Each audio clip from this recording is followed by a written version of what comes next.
بسم الله الرحمن الرحيم نحمده ونصلي على رسوله الكريم বিসমিল্লাহির রহমানির রহিম নাহমাদুহু ওয়া নুসাল্লি আলা রাসূলিহিল করিম।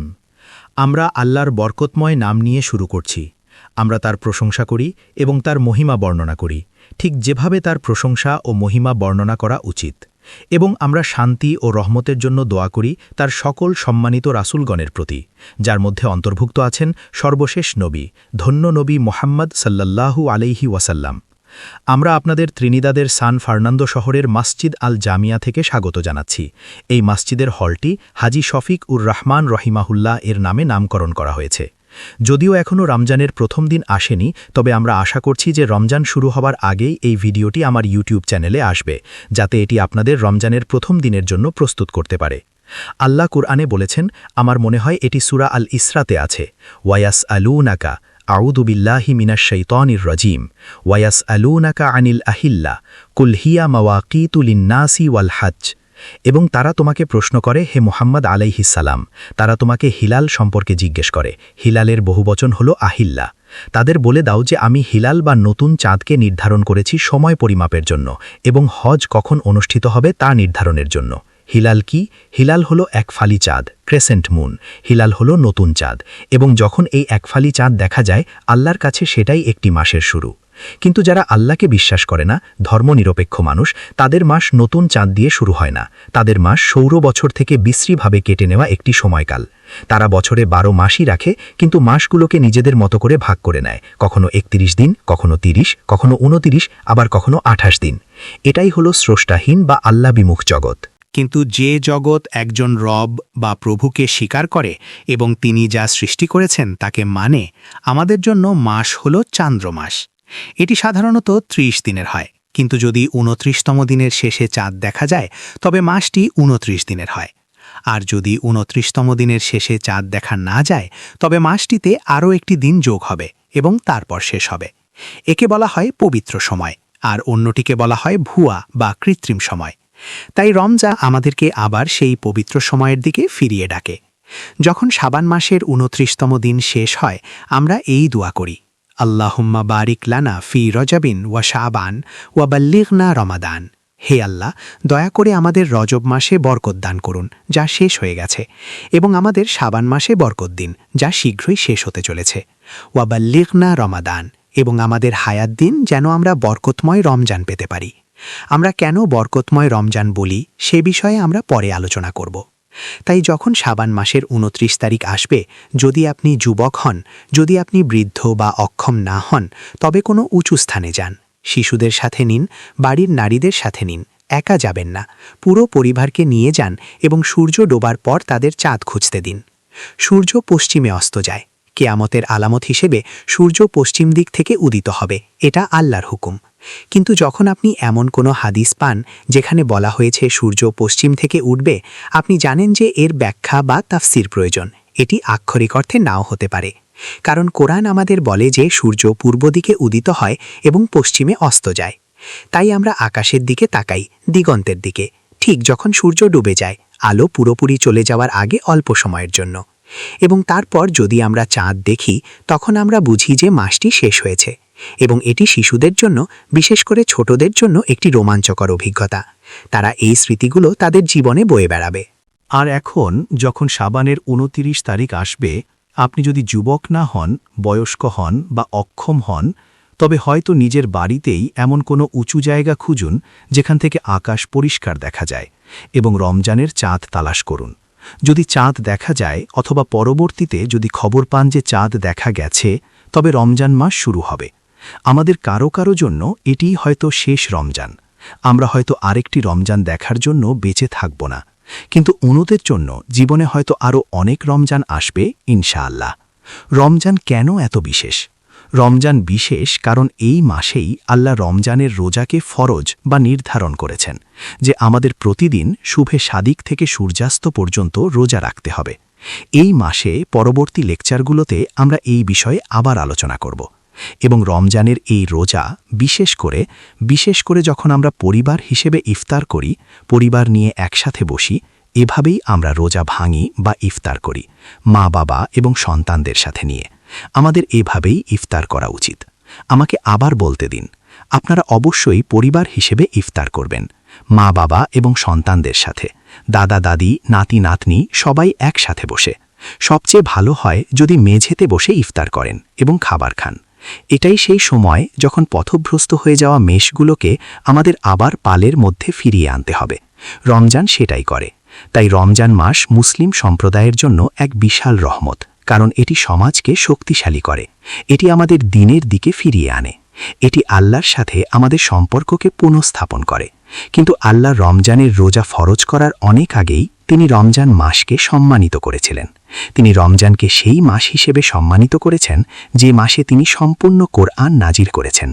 তিনি সূরা বাকারাতে বলেছেন, শাহরু রামাদান আল্লাযী উনজিলা ফীহিল কুরআন। তিনি রমজানে সম্পূর্ণ কোরআন নাজিল করেছেন। কিন্তু আমরা জানি যে কোরআন ওহী বা প্রত্যাদেশ হিসেবেও এসেছে, আর তাতে 23 বছর সময় লেগেছিল। যখনই ওহী আসত তার হৃদয়ে অবতীর্ণ হতো এবং সাথে সাথেই মুখস্থ হয়ে যেত। তাই নবীর জন্য আল্লাহর রহমত তার উপর বর্ষিত হোক, এবং মুমিনদের হাফেজ হওয়ার জন্য, পুরো কোরআন মুখস্থ করার জন্য আপনাদের 23 বছর অপেক্ষা করতে হতো, পুরো কোরআন মুখস্থ করার আগে। কিন্তু রমজানে অন্য কিছু ঘটেছিল, যা ছিল রমজানের মর্যাদা, যা রমজানকে এত বিশেষ করে তুলেছিল রমজানের রোজা শুরু হওয়ার অনেক আগেই। আর তা হল আল্লাহ রমজানে সম্পূর্ণ কুরআন নাজিল করেছিলেন। তিনি সূরা বাকারাতে বলেছেন, শাহরুর রামাদান আল্লাযী উনজিলা ফীহিল কুরআন। কিন্তু তিনি যখন রমজান মাসে এটি নাজিল করলেন, তিনি এটি এমনভাবে করলেন যে রমজানের প্রতি রাতে তিনি কোরআনের একটি অংশ তিলাওয়াত করতেন। এটি হাদিসে আছে, সহি বুখারী ও সহি মুসলিমে উল্লেখ আছে।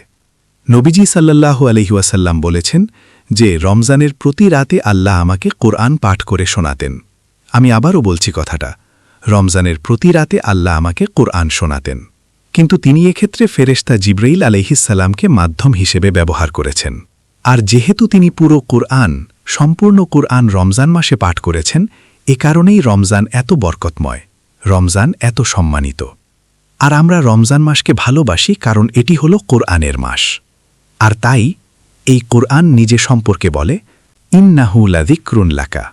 আমার মনে হয় এটি সূরা আয-যুখরুফের আয়াত, যে এই কোরআন হল একটি জিকির, এমন কিছু, একটি স্মরণ, একটি স্মৃতি, আল্লাহকে স্মরণ করা। স্মৃতি আল্লাহের স্মরণ, যার হৃদয়ে সুগন্ধির মতো কাজ করে। এই কোরআন একটি জিকির। ওয়া ইন্নাহু লাযিকরুন লাকা। হে মুহাম্মদ সাল্লাল্লাহু আলাইহি ওয়াসাল্লাম, এটি আপনার জন্য একটি জিকির বা উপদেশ। ওয়ালিকৌমিকা, এবং এটি আপনার কওম বা জাতির জন্য জিকির, যার অর্থ আমরা সবাই যারা এখন নবী মুহাম্মদ সাল্লাল্লাহু আলাইহি ওয়াসাল্লামের অনুসারী। এই কোরআন আল্লাহ আমাদের পাঠিয়েছেন এবং দিয়েছেন একটি জিকির হিসেবে, আপনার হৃদয়ে সুগন্ধির মতো, যা দিয়ে আপনি স্মরণ করেন, আল্লাহের স্মরণ এবং তার বাণীর স্মরণ, একটি জিকির। ওয়ালাসাউফা তুসআলুন। কিন্তু আল্লাহ বলছেন, অপেক্ষা করো, আমি শুধু এই কুরআন তোমাদের দিচ্ছি না, আমি একদিন তোমাদের প্রশ্ন করব যে তোমরা এই কুরআনের সাথে কি আচরণ করেছ। ওয়ালাসাউফা তুসআলুন, অবশ্যই এই বিষয়ে তোমাদের জিজ্ঞাসা করা হবে। সুতরাং এখন আমাদের আবার কুরআনের তিলাওয়াতের দিকে ফিরে আসতে হবে। সূরা আল কিয়ামাতে আল্লাহ রমজানের প্রতি রাতের এই তিলাওয়াত সম্পর্কে বলেছেন। আর এই আসন্ন রমজানের প্রতি রাতে আমাদের হৃদয়ে এই কথাটি গেঁথে রাখতে হবে যে আল্লাহ নবী মুহাম্মদ সাল্লাল্লাহু আলাইহি ওয়াসাল্লামকে কুরআন পড়ে শুনিয়েছেন। আর তিনি এটাই বলেছেন, তিনি বলছেন, ফাইযা ক্বারানাহু, মনোযোগ দিয়ে শুনুন, আর যখন আমি আপনার নিকট এই কুরআন পাঠ করি, হে মুহাম্মদ আলাইহিসসালাম, ফাত্তাবিউ কুরআনা, তখন আপনি সেই পাঠের অনুসরণ করবেন। তাই রমজানের প্রতি রাতে আমাদের একটি দায়িত্ব আছে। রাত শুরু হয় সূর্যাস্তের সময়, আর রাত শেষ হয় ফজর বা ভোরের সময়। তাই রমজানের প্রতি রাতে আমাদের দায়িত্ব হল কুরআন সেভাবে তিলাওয়াত করা যেভাবে আল্লাহ তিলাওয়াত করেছেন। আমি আদেশটি আবার বলছি, এটি সূরা আল কিয়ামাতে আছে। আপনি যদি আগে এটি সম্পর্কে না শুনে থাকেন তবে আমাকে দোষ দেবেন না। ফাইযা ক্বারানাহু ফাত্তাবিউ কুরআনা, আর যখন আমি পাঠ করেছি, এখানে বহুবচন ব্যবহার করা হয়েছে, তবে আমি এক বচনে বলছি। যখন আমি আপনার কাছে এই কোরআন পাঠ করেছি, হে মুহাম্মদ আলাইহিসসালাম, আপনাকে অবশ্যই সেই পাঠের অনুসরণ করতে হবে। যদি এই আদেশটি নবীজির সাল্লাল্লাহু আলাইহি ওয়াসাল্লামের প্রতি দেওয়া হয়ে থাকে তবে তা আমাদের সবার জন্যই প্রযোজ্য। তাহলে এখন প্রশ্ন হল, তিনি কিভাবে কোরআন তেলাওয়াত করতেন? কখন, রাতের কোন সময়ে তিনি কোরআন তেলাওয়াত করতেন? কোরআনের কোন অংশটি প্রতি রাতে তেলাওয়াত করা হতো? কে কোরআনকে সূরাতে বিভক্ত করেছেন? কেন কোরআনকে সূরাতে ভাগ করা হলো? কেন আল ফাতিহাকে বাকি কোরআন থেকে আলাদা রাখা হয়েছে? রমজানের প্রথম রাতে তিনি কোন অংশটি তিলাওয়াত করেছিলেন? আরবিতে একে বলা হয় জুজ, ফার্সিতে তারা একে বলে সিপারা। তাই যখন পহেলা রমজান আসবে, প্রথম রাত, সেই প্রথম রাতে আমাদের কোন অংশটি তিলাওয়াত করতে হবে?